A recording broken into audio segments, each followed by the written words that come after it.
gracias a todas y todos. Bienvenidos a esta sexta sesión de acciones de capacitación coordinadas con la Secretaría de Desarrollo Agrario, Territorial y Urbano, ¿verdad? A nombre de nuestro coordinador, el licenciado Ignacio Valle Fernández, les damos la más cordial bienvenida.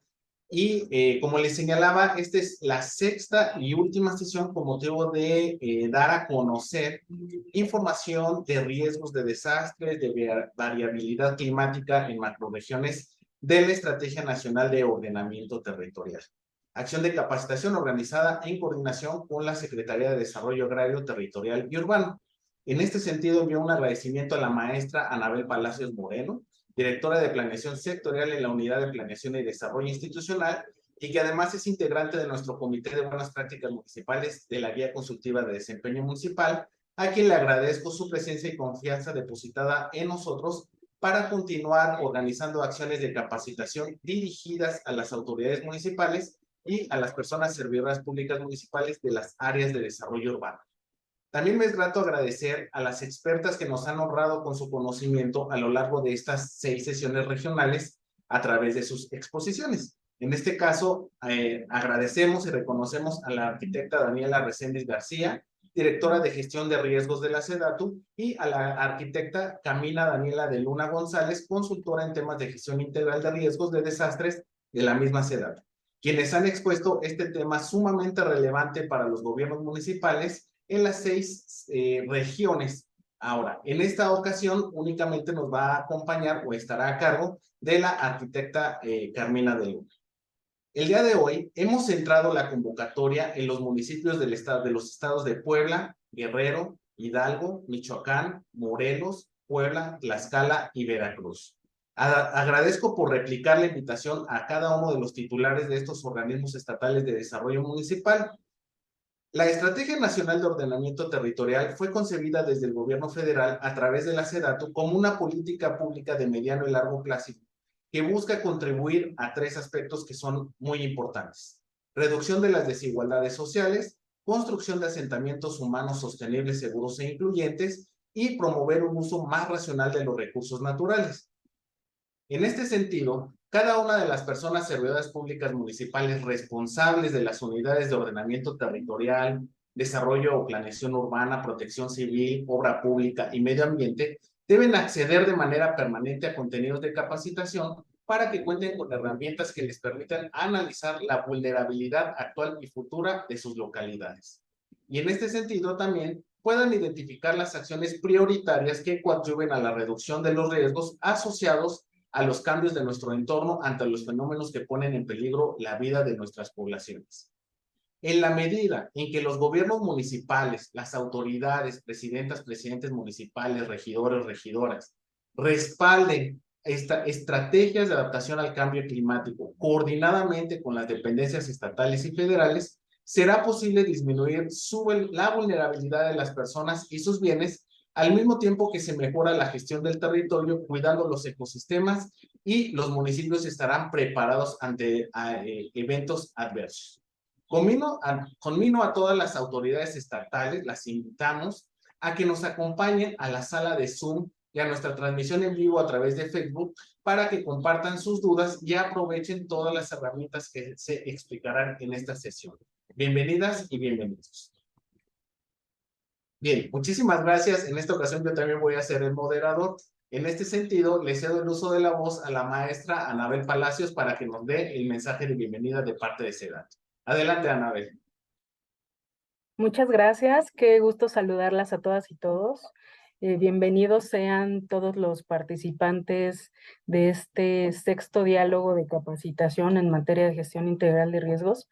Realmente es un gusto desde la Secretaría de Desarrollo Agrario, Territorial y Urbano poder seguir compartiendo con ustedes pues reflexiones, capacitaciones, metodologías y dotar de herramientas a las servidoras y servidores públicos de la administración pública municipal. Consideramos que es indispensable tener este vínculo con ustedes porque sabemos que los temas de gestión integral de riesgos, de ordenamiento territorial y de desarrollo urbano van articulados y son de corresponsabilidad de los 3 órdenes de gobierno. En ese sentido, a nombre de la Secretaría de Desarrollo Agrario, Territorial y Urbano, y en particular a nombre de la titular de la Unidad de Planeación y Desarrollo Institucional, la maestra Marta Peña, pues les damos la más cordial bienvenida. Esperamos que sea una sesión, digamos, con mucha retroalimentación y que les permita llegar un poquito más allá al entendimiento, digamos, de la gestión integral de riesgos. ¿Qué buscamos? Buscamos que esta agenda de ordenamiento territorial y desarrollo urbano conduzca las acciones de un componente transversal en el territorio, la gestión integral de riesgos de desastre. ¿Y qué buscamos? Buscamos que desde los gobiernos municipales se puedan establecer estrategias, políticas y programas de largo alcance enfocados no solamente en la prevención y la reducción de efectos ante fenómenos de distintas naturalezas. También buscamos que esta colaboración y participación sea, digamos, desde los tres órdenes de gobierno y que se atienda también el tema de prevención, de mitigación y de adaptación a, digamos, a todos los efectos de fenómenos perturbadores. Es importante destacar que el enfoque de gestión integral de riesgos de desastres implica también considerar el prepararnos para atender situaciones de emergencia. Ustedes en ocasiones han escuchado que se emprenden acciones ante un fenómeno, digamos, meteorológico, ¿no? Que tiene, digamos, algunos efectos visibles o de gran impacto en algunas poblaciones, y sabemos que hay eventos que requieren esta atención de emergencia. Sin embargo, requerimos pensar un poquito más allá, verlo como un ciclo de actuación en el que se diseñen políticas públicas también de prevención y también de atención, ¿no? Queremos que los gobiernos municipales puedan ver, digamos, la integralidad en la gestión del territorio y también la gestión en materia de gestión integral de riesgos. Bienvenidos sean todos, esperamos que este sexto diálogo ya con el INAFET, muchísimas gracias, un saludo cordial al licenciado Ovalle y a todas las personas que se están conectando hoy en redes sociales desde el Estado de México, de Guerrero, de Hidalgo, de Michoacán, de Morelos, de Puebla, Tlaxcala y Veracruz. Adelante y que sea un gran diálogo. Muchas gracias. Muchísimas gracias, Anabel, por ustedes, por su siempre respaldo. Y bueno, para continuar con el orden del día y ya desahogar la sesión del día de hoy, le cedo el uso de la voz a la arquitecta Carmina Daniela de Luna González, consultora en temas de gestión integral de riesgos de desastre de la Secretaría de Desarrollo Agrario, Territorial y Urbano. Adelante. Hola, ¿qué tal? Muy buenos días a todas y todos. Muchísimas gracias por estas palabras de introducción. Creo que son justo este marco de referencia que necesitamos para comprender hacia dónde va a ir esta sesión, cuáles son los aprendizajes esperados y sobre todo cuál es esta alianza, ¿no?, de colaboración que hemos planteado desde la Secretaría con INAFED. Entonces, me voy a permitir compartir. Me avisan si ya es visible.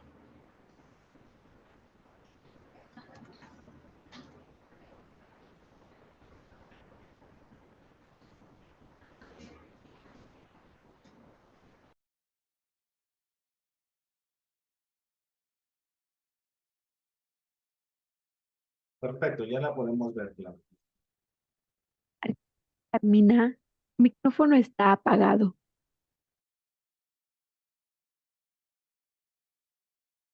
¿Me escuchan? Perfecto.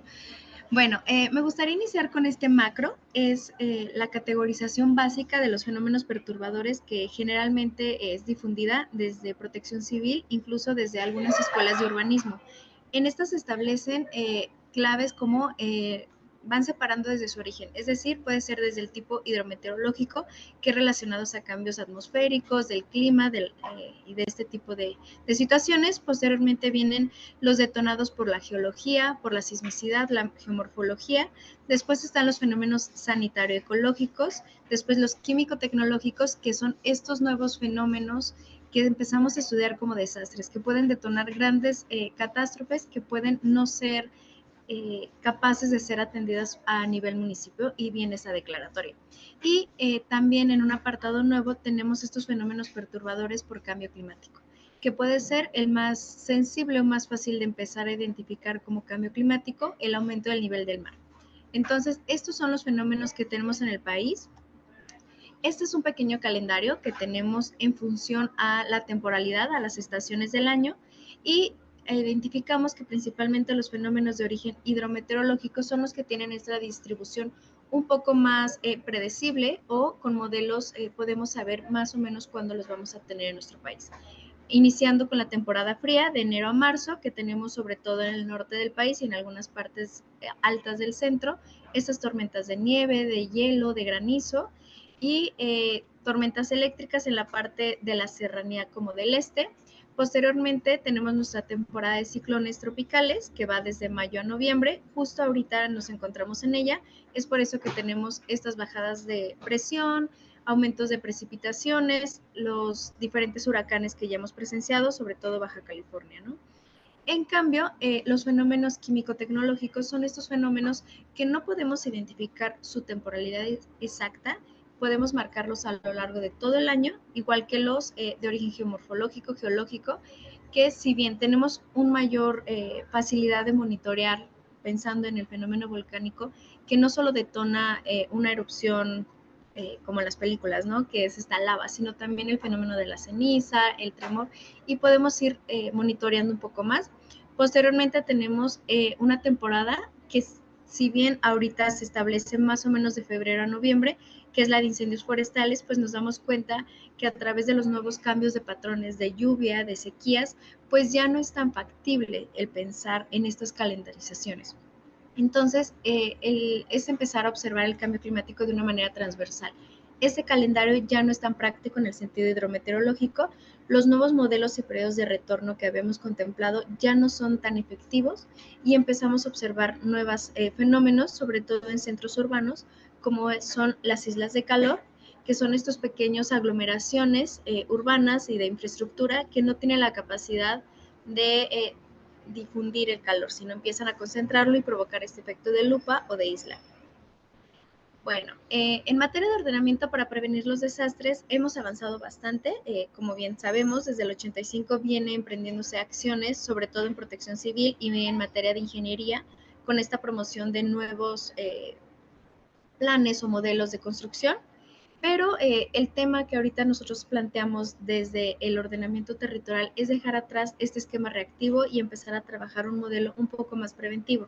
¿A qué me refiero con esto? No estar esperando que se detone algún fenómeno perturbador, sino ya conocemos muy bien la temporalidad, la estacionalidad, y sobre todo ya tenemos registros técnicos y científicos de en dónde ocurren estos fenómenos.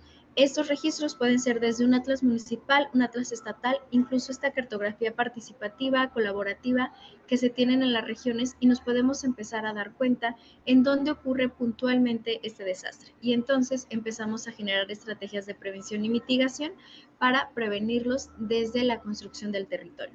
Identificamos 3 ejes principales. El primero de ellos es hacer accesibles los saberes sobre el riesgo y su componente para los actores sociales. ¿A qué me refiero con esto? Estos atlas municipales de riesgo, empezar a socializarlos. Y si no los tenemos desde las áreas de protección civil, las áreas de obras, las áreas de urbanismo, de ordenamiento territorial, ordenamiento ecológico, empezar a construir un conocimiento hacia la población, empezar a intercambiar esta información y que se sepa. También este enfoque se llama socialización del riesgo, que es una población informada, es una población consciente y una población que no solo prevé el riesgo, sino también evita construirlo. Un ejemplo es el tema de los ríos. Si tú sabes o si tú comprendes cómo son los fenómenos hidrometeorológicos, es menos común que te asientes en la ribera del río. El segundo bloque que tenemos es moderar el riesgo de la manera más dinámica y actualizada posible, con el mejor conocimiento científico disponible. Ahí tenemos a escala internacional el IPCC, que es este grupo de expertos y expertas en cambio climático y sobre todo en fenómenos de la atmósfera. Entonces, con esto se puede empezar a modelar un riesgo más puntual y sobre todo dinámico. ¿Por qué dinámico? Generalmente en el territorio todas las estrategias, las relaciones no se mantienen estáticas. Comúnmente se van interrelacionando, cambiando, mayor intensidad, menor intensidad. Entonces es necesario que entendamos el riesgo de esta manera. También agregándole un poquito el tema de multiamenaza. Ya lo vivimos en los sismos de 2017, se tenía una tormenta tropical y viene un sismo. Entonces se vivieron 2 fenómenos considerables en un mismo territorio. Y tercero y último es empezar a hacer este vínculo para sistematizar todo el conocimiento, que puede ser, como ya lo mencioné, las diferentes áreas que componen el gobierno de los 3 diferentes órdenes de gobierno, con científicos, sociedad civil, la comunidad, para empezar a hacer un conocimiento y una práctica profesional sobre el territorio. Ahora bien, en México, ¿cuál sería nuestro marco en el que nos insertamos como Secretaría de Desarrollo Agrario? Nosotros nos retomamos el Plan Nacional de Desarrollo en el eje 3 transversal, que habla sobre el territorio y el desarrollo sostenible. ¿Cómo se empieza a comprender adecuadamente el territorio con miras a un desarrollo sostenible, empezar a contemplar aún más estos fenómenos naturales como algo que ocurre? Y retomemos que los desastres no son naturales, los desastres son una construcción social del riesgo.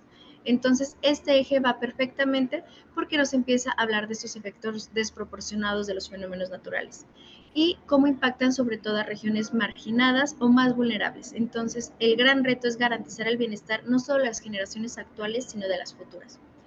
Y a su vez, deriva en el programa sectorial de la SEDATU, con el objetivo 3 de impulsar un hábitat asequible, resiliente y sostenible, que es el 3.3 sobre la atención de la población en situaciones de vulnerabilidad y sobre todo las que son afectadas por estos fenómenos naturales, climáticos y antropogénicos.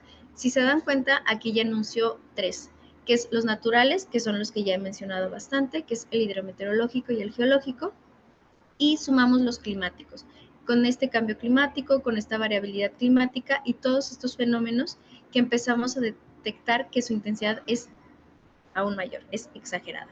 Y los antropogénicos, que pueden ser estos tanto sanitarios como ecológicos, que vienen de las actividades humanas. Un gran ejemplo que ahorita tenemos de esta actividad humana que puede detonar un desastre, pues es la pandemia.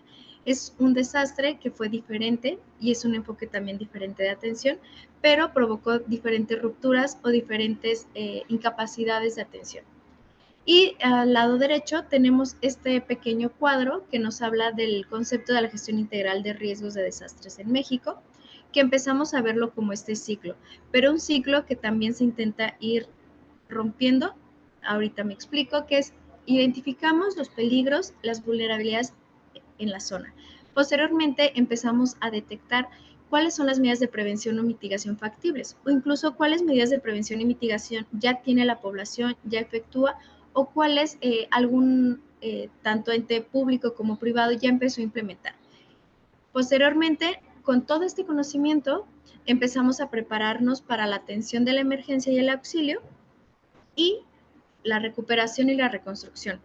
Y ya que tenemos este proceso de recuperación y reconstrucción, empezamos a evaluar la incorporación de esta experiencia. ¿Cómo nos fue? ¿Qué hicimos bien?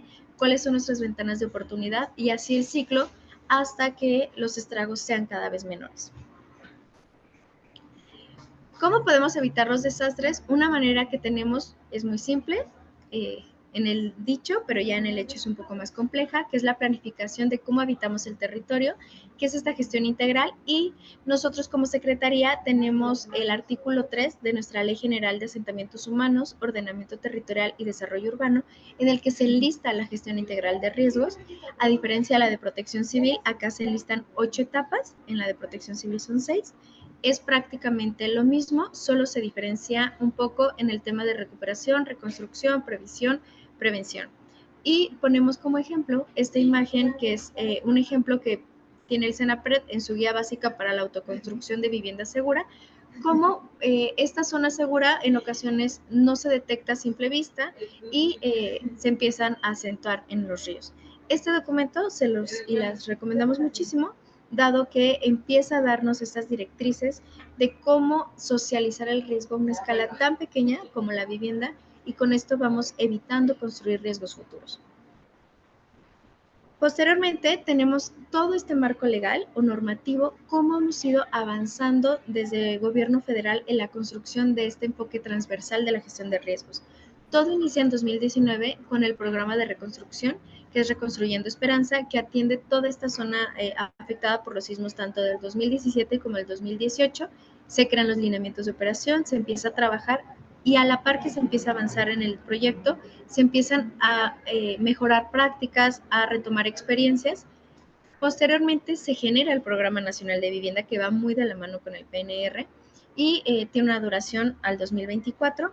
y esta se engancha totalmente con la Estrategia Nacional de Ordenamiento Territorial, o ENOT, que es la guía que tenemos en la planificación de nuestro país, que tiene con miras al 2040. Entonces, es este bloque de 20 años donde ya se habla de cambio climático, ya se habla de situaciones de vulnerabilidad social y física, de un enfoque de género, de medio ambiente, y en el 2020 viene la Política Nacional de Suelo, que nos empieza a regular esta forma de asentamientos y también a dictarnos en dónde sí y en dónde no.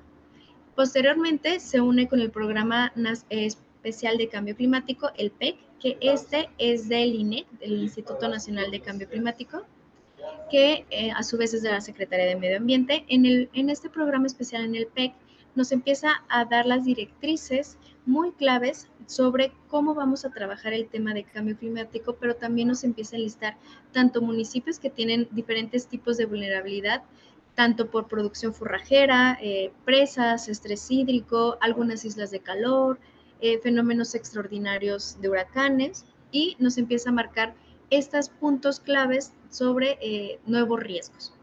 Después viene la creación o la evolución del Fondo Preventivo por parte del CENAPRED y la Coordinación Nacional de Protección Civil, en el que se ponen las pautas para como algún ente gubernamental o instituciones educativas pueden acceder a un recurso para atenuar, prevenir o mitigar algún tipo de riesgo que se identifique en el territorio.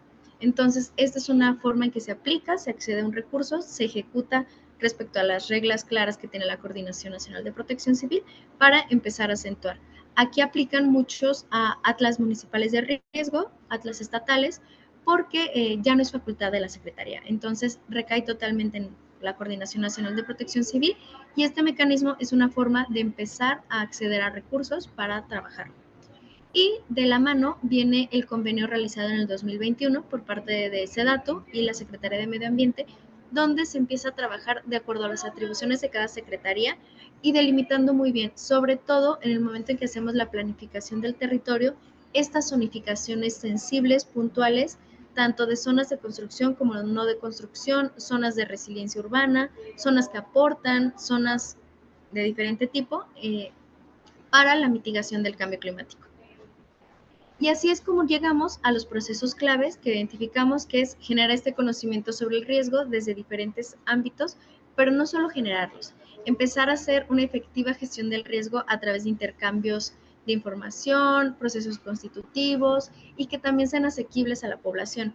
Un esfuerzo que se tiene muy identificado es el Atlas Nacional de Riesgos para lograr este objetivo, que es una plataforma totalmente abierta al público en el que podemos tener monitoreos y avisos de fenómenos naturales, podemos identificar el sistema de alerta temprana para ciclones, este se actualiza muy constantemente. Tenemos un mapa sobre peligros y riesgos de tormentas eléctricas, indicadores municipales de riesgos y exposición y vulnerabilidad, también abiertos, y lo mejor es que nos permite ya hacer descarga puntual de información. Y tiene todas estas aplicaciones. Entonces, este punto se va cumpliendo, y también por parte de la SEDATU tenemos el SITU, que tiene un apartado importante que nos habla sobre la población, la forma en que se integra, sus vulnerabilidades sociales y algunas características de riesgo, sobre todo el tema de pendientes. El siguiente punto es prevenir el riesgo futuro. No basta con que identifiquemos, también al momento en que planificamos ordenadamente el territorio, estamos evitando construir el riesgo futuro, estamos evitando empeorar algunas situaciones. Si identificamos a tiempo que una ladera es inestable, pues se puede evitar este fraccionar o el otorgar algún tipo de permisos. Y de la mano viene reducir el riesgo ya existente. Es claro que el territorio en su mayor parte ya está urbanizado, ya tenemos estos grandes núcleos poblacionales, y no se trata de decir, bueno, esto ya no sirve y empecemos a construir nuevamente, no. Simplemente empezar a minimizar los factores existentes de riesgo y empezar a trabajar de la mano con la sociedad civil. Después tenemos la preparación de la respuesta. Vamos a generar capacidades, recursos, instrumentos y mecanismos para responder adecuadamente y reducir la mayor parte de atención, del tiempo de atención, y privilegiando pues que las vidas humanas no se pierdan. Después tenemos cómo vamos a responder y rehabilitar, que es, ya ocurrió el desastre, ya ocurrió, cómo vamos a atender a la población para reducir el impacto en su forma de vida, tanto garantizando salud, vivienda digna y sobre todo alimentación o medios de vida. Y sobre recuperar y reconstruir, vamos a restablecer las condiciones aceptables y este plus es no solo dejarlos como estaban, sino dar ese plus para fomentar el desarrollo económico y social de la comunidad afectada. Ahora bien, ¿a qué nos referimos con macrorregiones? Porque estos diálogos los empezamos a trabajar a escala macrorregión. Estas emanan de la Estrategia Nacional de Ordenamiento Territorial, la ENOT, que es este instrumento que ya les mencioné dentro de la normativa, y nos empieza a hacer esta caracterización geográfica y de vecindad del territorio nacional. Tanto empezamos del norte, norte-centro, noreste, el sur, sureste, centro, centro-occidente. No solo basta que sean vecinos estas entidades, también comparten ciertas características demográficas, de cultura, de política, que nos permiten regionalizarlas y empezar a generar estrategias desde la macrorregión. En la esquina superior derecha van a encontrar un QR, en este si lo escanean, les va a llevar este documento que de igual manera en cualquier buscador de internet pueden ingresar el nombre y les va a aparecer, pero es este documento extensivo en el que nos empieza a mencionar desde la metodología de la construcción de las macrorregiones hasta cómo está el país actualmente en temas de ordenamiento territorial. Nos hace mención de los diferentes marcos de referencia, los propósitos que tiene, las bases jurídicas y cómo se consultó a nivel nación para empezar a implementar. Aquí vienen diferentes mapas temáticos que retoman las macrorregiones y nos dan estrategias muy claves y muy puntuales para hacer un ordenamiento armonioso. Entonces,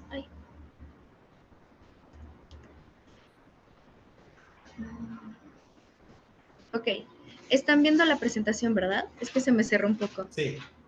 Perfecto. Entonces, bueno, en ese QR lo van a encontrar y estas 6 macrorregiones con sus diferentes dinámicas territoriales. Esta ENOT, ¿qué plantea? Que para el 2040 se haya fortalecido la capacidad de adaptación a los riesgos de desastre. Es dejar de responder cuando ocurren, sino empezar a adaptarnos y generar esas estrategias y que todos los municipios cuenten con instrumentos de ordenamiento territorial con este componente clave de gestión integral de riesgo.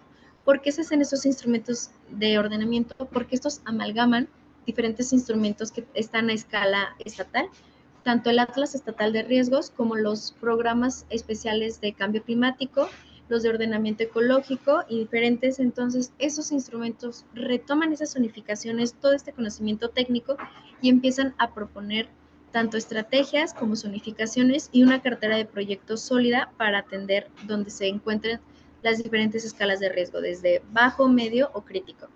Y a la par de todo este ejercicio, empezamos a reconocer fuertemente la vulnerabilidad social de mujeres, niños, niñas, personas adultas mayores con discapacidad, pueblos originarios, y también da unas directrices para hacer una atención oportuna a estas poblaciones. Y nos da también estas políticas de ordenamiento territorial que ya incorporan aspectos relativos al cambio climático. Es un gran documento, en la imagen está la versión ejecutiva, está la versión extensa, las dos pueden empezar a leerlas. La ejecutiva pues es un poco más rápida de leer porque como su nombre lo indica pues es esta versión corta y muy fácil de comprender. Ahora bien, ya entrando en materia de la macrorregión centro, nos damos cuenta que es esta gran porción de territorio que concentra varias de las principales ciudades que tenemos en el país.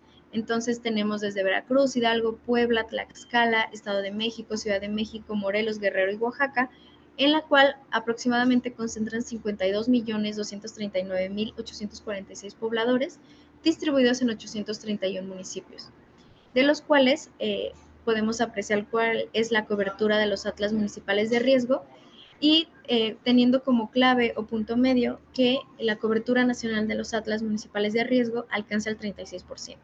Entonces tenemos estados como Estado de México que cumple el 100% y tenemos estados como Guerrero que está haciendo los esfuerzos para empezar a desarrollar aún más atlas. Esta información, ¿de dónde la obtenemos? De justo del Atlas Nacional de Riesgo, tiene un apartado específico de la cobertura de Atlas Municipal. Este apartado, además de conocer nuestro panorama y poder consultar fácilmente cada Atlas de riesgo a escala municipal, que es dándole clic a alguno de los municipios y nos dirige al documento. Esta pequeña plataforma también nos da puntos clave con los que se puede empezar a trabajar una justificación de por qué se requiere o cuáles son los alcances que tiene nuestro estado, nuestro municipio para poder elaborar un atlas o cuáles son las necesidades que más encontramos. Entonces, también se las recomiendo. Aquí en la presentación, al dar clic aquí, los va a direccionar. En el tema de declaratorias, es un instrumento que nosotros usamos mucho para identificar cuáles son los principales riesgos, los principales desastres que han ocurrido. Y aquí cabe aclarar que hay una diferencia sustancial entre lo que es una declaratoria de emergencia y desastre, sobre todo por los alcances. Una emergencia es un evento que sí perturba la dinámica de la población, pero que puede ser atendido desde su propia población local, municipal, estatal. Y una declaratoria de desastre es cuando entra la federación o que incluso el estado también. Entonces es cuando sobrepasa las capacidades locales de atención y es necesario este apoyo extra, este plus para lograr satisfacer las necesidades de la población afectada. En este territorio de la macrorregión centro encontramos 18.475 declaratorias de desastre. Es un territorio con bastantes declaratorias si hiciéramos el comparativo con las otras macrorregiones. Y dentro de estas encontramos que Oaxaca y Veracruz son las que tienen este principal número. Oaxaca con casi 7.500 y Veracruz con 5.581. Cada una, por las características propias del territorio, va desde declaratorias hidrometeorológicas, geológicas, hasta empiezan ya componentes químicos, sanitarios, que inciden en el territorio. Sobre declaratorias de contingencia climática tenemos 2.326, declaratorias de desastre 6.656 y de emergencia tenemos un poco más que de desastre con 9.493. Aquí podemos también ir detectando que tenemos un estado tan complicado, tan complejo como Guerrero, donde convergen este 4 tipos de declaratorias y aún así no cuenta con la presencia de atlas municipales de riesgo. Entonces nos pone de manifiesto que si no se cuenta con este tipo de instrumentos de riesgo, pues sí podemos empezar a integrar en nuestras planificaciones de ordenamiento territorial. Si no llegamos a un instrumento, vienen nuestros planes municipales de desarrollo, programas, nuestros programas de protección civil y sobre todo apostar a esta interrelación en las diferentes áreas que componen los órdenes de gobierno, porque ahí es donde hay gran riqueza de información que podemos empezar a recopilar sobre qué ha ocurrido y empezar a zonificar estas zonas posibles o probables de afectación respecto a sus antecedentes históricos. Sobre la normatividad, hicimos este análisis de la macrorregión, donde vienen los estados, viene en qué año está el atlas estatal. Por ejemplo, para Querétaro y Veracruz no logramos detectar el año final, suponemos que están en elaboración o algo similar, y en el tema de leyes, si dice sí, es que viene una reforma o está en proceso. En la esquina inferior izquierda van a encontrar un QR. Este QR los va a direccionar a este tipo de carpetas. A este tipo de Excel. En este viene esta imagen que les proyecté, un poco más para trabajar. Vienen los diferentes programas de ordenamiento ecológico, también hace mención sobre sus reglamentos de construcción, si es que tiene, si no, cuándo fue elaborado, cuándo fue actualizado, su programa estatal ante el cambio climático, el PEC, el link para empezar a observar el PEC, el inventario estatal de emisiones si es que cuenta con él, y sobre todo este link que los va a dirigir a este tipo de carpetas donde todas estas cosas que enlistamos en el Excel están para una fácil consulta, una fácil descarga. ¿Para qué se realizó esto? Para empezar a planear un análisis normativo sobre con qué se cuenta en cada una de las macrorregiones y también que ustedes como gobierno estatal y local puedan empezar a identificar con qué se cuenta y sobre todo cuáles pueden ser estas ventanas de oportunidad. Entonces, bueno, este es parte del documento, eso en el sentido normativo. También agregamos el apartado de Coneval, donde vemos un poco del tema de vulnerabilidad social a partir de indicadores de los informes de pobreza, informes de rezago social y de marginación.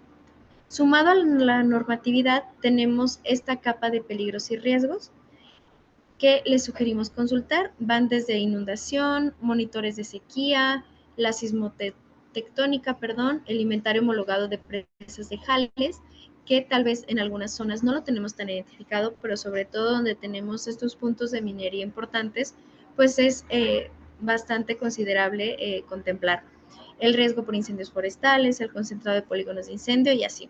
Entonces, este es el año, el origen y la fuente donde pueden encontrar estas capas de información y los invitamos. Y viene este agregado que fue publicado en el 2020 por parte del INEC, donde ya en los principales centros urbanos de México nos empiezan a enlistar estos puntos o islas de calor principales. Posteriormente, en las capas de vulnerabilidad, además de las que comenté de la vulnerabilidad social que enlista Coneval, encontramos la vulnerabilidad física o por distribución geográfica, que va desde la evaluación de la vulnerabilidad al cambio climático, que es el INEC.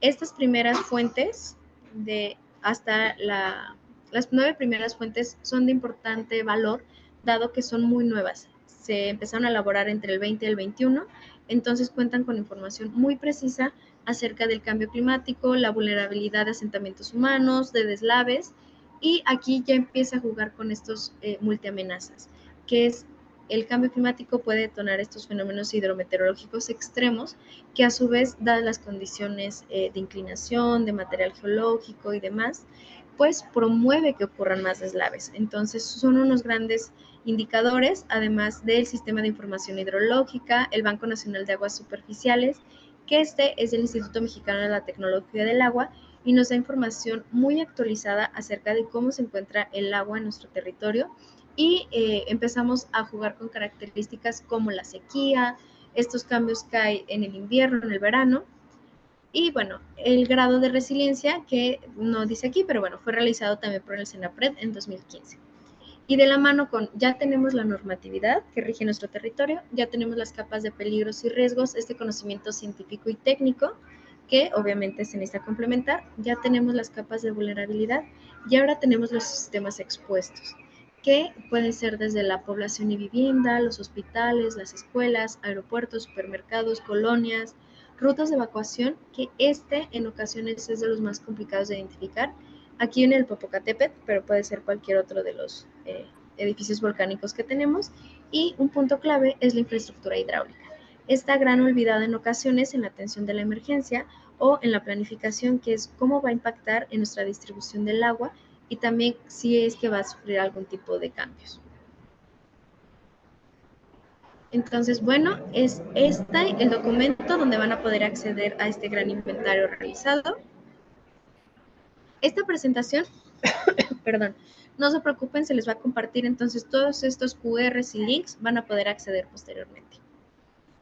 Y bien, ahora empezando a pensar como esta macrorregión, uno de los fenómenos que detectamos que es muy importante es el de la sismicidad, que va en este mapa que se ha intentado hacer, es muy genérico, que es sobre una categorización semaforizada del riesgo, que es de alto, medio, bajo, pero si bien en los sismos de 2017 nos puso en manifiesto que los daños son justo en esta zona y la mitigación de efectos también es variada. ¿A qué me refiero con que es variada? Se cuenta con un sistema de alertamiento sísmico mexicano que es el SASMEX, que está operando es continuamente, pero pues sus características propias del fenómeno es imposible que funcione del mismo modo para los diferentes puntos de la ciudad. Es decir, si tú vives en Oaxaca y viene este sismo justo de Oaxaca, pues el sistema de alertamiento no te va a funcionar de la misma manera que un poblador del Estado de México. Caso contrario, un sismo de Veracruz va a impactar primero al Estado de México y Oaxaca tal vez no lo perciba o el alertamiento pues sea el suficiente. Entonces, es entender que existen estos peligros y no porque existe el peligro vamos a pausar de planificar el territorio, simplemente es empezar a ver estas ventanas de oportunidad, estas grandes ofertas que nos da el territorio para empezar con conocimiento científico a planificar. ¿Qué es lo que se hizo desde el 85? Se apostó por la técnica desde la ingeniería para disminuir los efectos que pueden provocar esta sismicidad.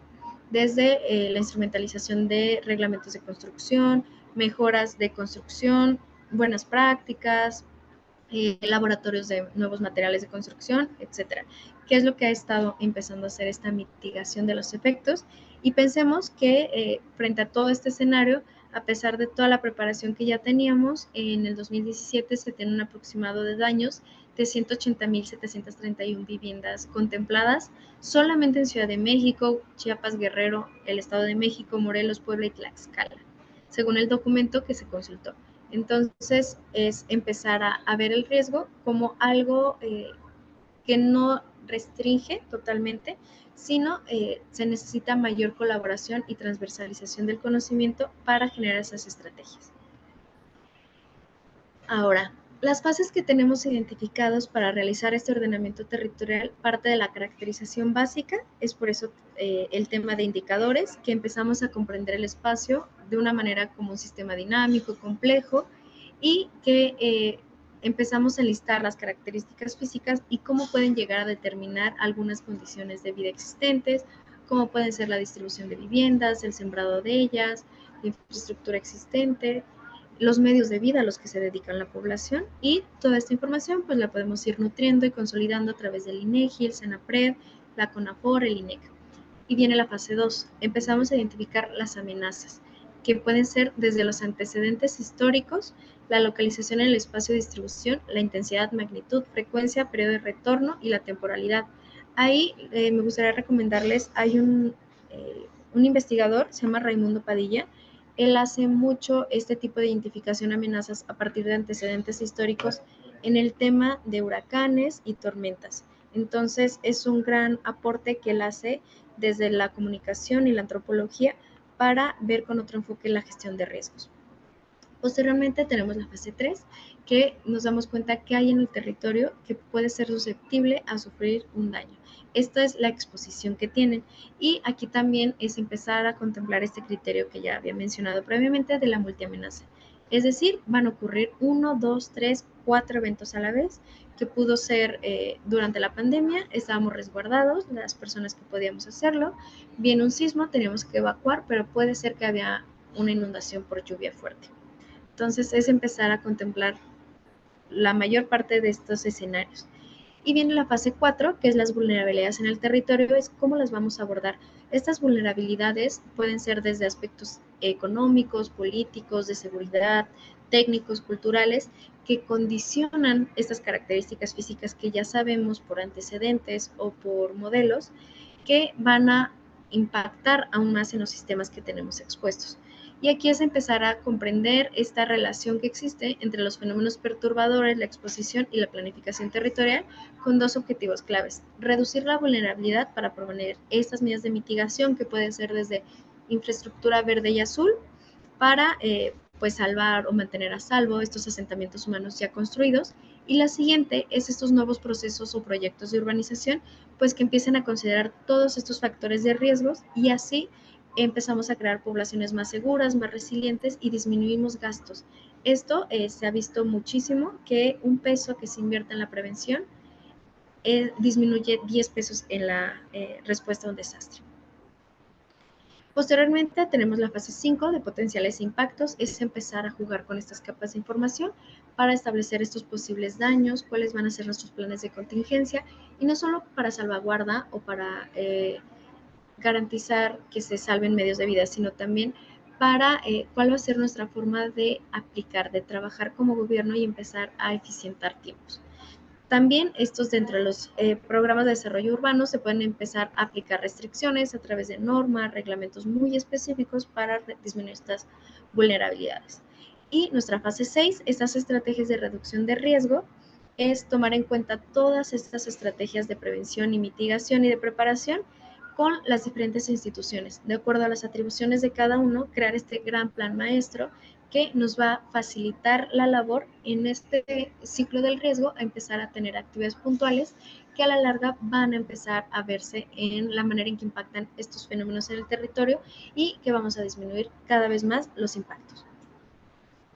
Y bueno, aquí les ponemos una lámina extra donde explicamos la opción de financiamiento que anunciamos, que es el fondo preventivo, y lo retomamos dado que aquí se pueden meter proyectos o propuestas desde la planificación territorial, además de los atlas de riesgo. Entonces, los vemos como una gran estrategia, unos grandes aliados que van complementando y que justo esta lógica que tenemos de complementar este andamiaje institucional, pues aquí lo vemos reflejado. Entonces, esto sería todo por mi parte. Les dejo el contacto tanto de la arquitecta Daniela Reséndiz, quien es directora de gestión de riesgos, como el mío, que forma parte del equipo técnico para cualquier duda, comentario o solicitud, que, bueno, como comentario nos han llegado a partir de estos 5 diálogos previos.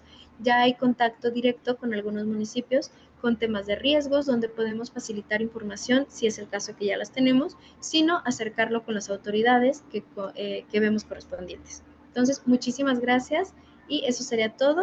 Quedaría atenta para las preguntas. Muchísimas gracias.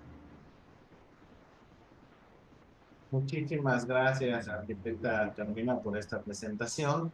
Me parece que ya lo hemos reiterado, sin embargo, lo volvemos a mencionar. La presentación se les va a enviar a aquellas personas que se registraron en el sistema Fórmate y también se proporcionará a través de los organismos estatales de desarrollo municipal sin ningún problema. En este sentido, Carmina, ya tenemos una pregunta en el chat. Gerardo Quino Sistega nos está preguntando: es muy importante realizar un estudio histórico de los lugares que han sido afectados por desastres naturales. ¿Quiénes deben participar en la elaboración del mapa municipal de riesgo? Ahí no hay una metodología clara que todavía se tenga delimitado quiénes, pero se pueden empezar a plantear focos de trabajo o identificar estos grupos poblacionales que sabemos que han sido afectados, o simplemente abrir la convocatoria a escala municipal o por colonia y empezar a trabajar un mapa de riesgos. Un ejemplo que tengo es en la región de los Osolotepec. Empezamos a desarrollar un trabajo puntual. Si bien la información va hasta el 2000, inicios del 2000, teníamos bastantes huecos de información que detectábamos, y platicando con la población nos decían: este pueblo, que es San Juan Osolotepec, no es la versión 1, ya somos una relocalización por otro deslizamiento. Entonces no pudimos hacer un mapa de riesgos, pero sí ya tenemos un histórico de que en esa zona en particular las laderas son muy inestables, más de lo que se ha medido en estos últimos 20 años. Muchísimas gracias. También están los lineamientos que he emitido Senapred, ¿no? Y yo, en lo personal, desde el INAFED, siempre los invitamos a que participen todas las unidades administrativas que tengan que ver con el tema de gestión del territorio, ¿no? Estamos en planeación, desarrollo urbano, protección civil, obra pública, medio ambiente, ordenamiento ecológico. En la medida en que ustedes involucren a más unidades administrativas, también vamos a comenzar a distribuir la información al interior de la administración municipal, y seguramente eso va a tener impacto en los programas operativos de otras unidades, ¿no? Entonces, sí, también hacemos esta reiterado invitación a que en la medida en que se integren más unidades administrativas y aprendan a trabajar en equipo, algo que también cuesta mucho trabajo al interior de las administraciones municipales, van a obtener un atlas de riesgo también mejor consolidado, ¿no? Más objetivo. En este sentido, también la invitación a que colaboren con las dependencias estatales y dependencias federales, ¿no? Para que también tengan ustedes mayor información al respecto y puedan determinar con mayor alcance y visión las obras y las acciones para mitigar, ¿no? Los efectos que ustedes hayan identificado. Bueno, en este sentido, no sé si haya alguna otra duda, alguna otra pregunta. Si alguien en la sala incluso quiere levantar la mano y compartir algún punto de vista, alguna pregunta, también con mucho gusto les daremos el uso de la voz. Por ejemplo, hay una usuaria, Carmina, que hace un comentario. Ah, es esta Arcelia de FON, del Estado de México, de Morelos, perdóname. Dice: felicidades y gracias por este tema tan importante para que los municipios cuenten con un recurso económico y personal con el perfil para hacer ese mapa. Les va a servir mucho. Gracias, gracias, gracias. No, hombre, gracias a ti, Arcelia, por apoyarnos con la convocatoria. Y bueno, me imagino que debe de haber algunas estrategias en lo particular. No sé si de Sedatu, Carmina, y si tú tengas conocimiento, nos la puedas compartir. Sí, claro. Ahorita tenemos bastantes colaboraciones con organismos internacionales. Una de ellas es con GIZ, el tema de Sembrando Ciudades. Se lanzó la convocatoria la semana pasada, que va a ser esta intervención en espacios públicos para empezar a implementar estrategias de infraestructura verde con enfoque totalmente de gestión de riesgos y con miras al cambio climático. Entre hoy y esta semana, tanto la SEDATU como la GIZ estarán publicando los resultados de estas ciudades que van a ser seleccionadas para empezar a trabajar este tipo de implementaciones, y que justo son estos programas piloto, ¿no? Que nos ponen en manifiesto lo que se puede realizar. De igual manera, solamente es por parte de la SEDATU, estos grandes intervenciones que se han hecho en espacios públicos, que nos han puesto en manifiesto que un espacio público puede ser multipropósito, además de servir como un espacio público de dispersión, de relajamiento, también nos puede ayudar a ser vasos reguladores, pensando en una obra que tuvieron por parte de, se me fue el nombre, del PMU, perdón, donde además de hacer una plaza muy orgánica y muy linda, pues logra regular el agua en esa zona y disminuir las inundaciones en la zona. De igual manera, ahorita tiene una gran estrategia de la mano de los municipios en un curso de capacitación que acaba de concluir, pero como producto están realizando nuevos instrumentos de planeación que van a difundir tanto este enfoque de riesgos como emanados de las nuevas normatividades que ha tenido SEDATU, que va desde equipamiento urbano, espacios públicos, y sobre todo en esa parte Anabel es quien es la experta, quien ha guiado parte de esos esfuerzos totalmente, y que han encabezado este nuevo rumbo que tiene la planificación del territorio en la Secretaría.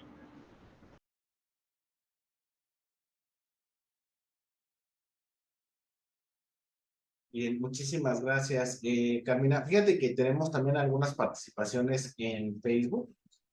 Por ejemplo, Jorge Tamayo dice, un atlas municipal de riesgo elaborado por instancias municipales como Desarrollo Urbano y Planeación Territorial y Protección Civil, ¿sería válido? Bueno, yo creo que sí. Pero no sé, Sí, sí Carmina. sería válido. Sí, sí sería válido, pero recordemos esta plataforma que les mostré sobre los diferentes atlas. Es importante que se envíen tanto al CENAPRED, ya sea directamente al CENAPRED o la Coordinación Nacional de Protección Civil, para que este sea validado y sobre todo retroalimentado en algunas cosas que se requieran, y que también entre en el registro, porque puede ser que tengan el atlas, que es un magnífico esfuerzo, pero que no aparezca en la plataforma. Entonces va a ser muy difícil que se tome en cuenta o que se logre migrar a otra administración. Entonces ese es como el caminito clave. Perfecto, buen punto. Muchísimas gracias, Carmina. Y también vía Facebook, Rebe Vázquez nos solicita, Carmina, bueno, te solicita que si puedes repetir, por favor, el autor al que mencionó para la identificación de amenazas.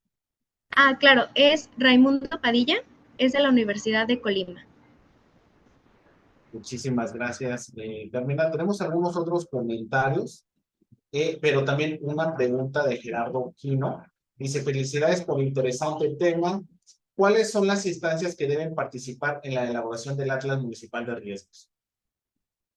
Puede ser hay dos ejercicios, que es con la elaboración a través de una consultoría, se tiene el recurso, se ejecuta la consultoría y el municipio entra como este órgano revisor y que retroalimenta, o desde casa, con lo que se tiene las capacidades técnicas y personales, y recordando que pues este filtro que debe pasar por la coordinación nacional. Muchísimas gracias, Camila. Tenemos otra pregunta. Dice vía Facebook Magnolia ST. Buen día. Quisiera saber, por favor, si existe una guía metodológica para la elaboración de atlas de riesgos con criterios técnicos específicos hecha por SEDATU o alguna otra instancia federal. Sí, existe una guía de contenidos mínimos elaborado por el CENAPRED. Ahorita les pegaré el link o lo incluyo en la presentación para que les llegue. Y por parte de SEDATU tenemos una guía que se trabajó con ONU sobre estos lineamientos o puntos claves técnicos para la elaboración de instrumentos de ordenamiento territorial con una visión totalmente de gestión de riesgos y cambio climático. Entonces tenemos esos dos instrumentos que los voy a incluir en la presentación para que les llegue. Muchísimas gracias, Carmina. Y aquí también voy a aprovechar para hacer un comercial, porque el INAFED publica cada año el compendio de programas federales. Ahí también ustedes lo pueden consultar. A lo mejor ya no estamos a tiempo, porque los tiempos de la administración, al menos este año, mejor dicho, del año calendario, ya no nos da. Pero sí pueden revisar cuáles son los aspectos o criterios que utiliza cada dependencia para que se vayan preparando al siguiente año. Y por otro lado, aquellos municipios que están implementando la guía consultiva de desempeño municipal, solicítele al enlace que ingrese al CIGUIA, a la plataforma de la guía, y descargue el portafolio de herramientas. Nosotros ahí también hemos dispuesto una serie de vínculos que nos llevan a documentos para atender los temas, en este caso del módulo 3 de gestión del territorio, y ahí ustedes van a encontrar la liga de Senapred, donde ustedes pueden descargar esta guía que mencionó Carmina, ya para que la tengan de manera más inmediata. Bueno, no identifico alguna pregunta adicional. No sé, Carmina, si tú quieres concluir con algún comentario, alguna recomendación adicional. Simplemente retomar esta frase que siempre estamos recalcando: los desastres no son naturales, los desastres son una construcción social del riesgo, y tenemos una gran ventana de oportunidad desde el ordenamiento territorial. No se debe ver como un contrapunto con las labores realizadas con protección civil, sino debe ser este andamiaje correcto en que vamos a disminuir el riesgo y empezar a generar estrategias óptimas para adaptarnos al cambio climático. Muchísimas gracias, arquitecta. Y bueno, también le cedo el uso de la voz a la maestra Anabel Palacios para que nos comparta un mensaje de cierre. Adelante, Anabel.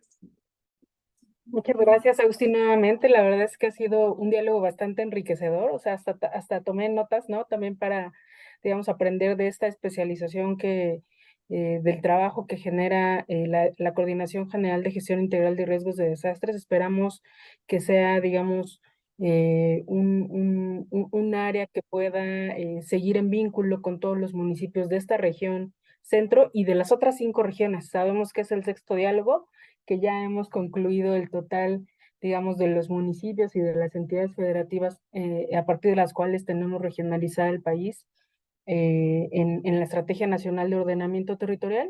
Y también comentar un dato muy importante, sobre todo porque estamos en una etapa 2023 en la que la estrategia de planeación territorial que se impulsa desde la Secretaría, digamos, tiene varios esfuerzos que caminan de manera paralela. Uno de ellos es que actualmente estamos trabajando de la mano con municipios de Puebla y de Morelos para la elaboración de sus planes municipales de desarrollo urbano. Entonces, esperamos que quienes nos están escuchando, estos municipios, también se acerquen, digamos, desde las áreas, entendemos que son áreas también de desarrollo urbano, de ordenamiento territorial o de desarrollo municipal, ¿no?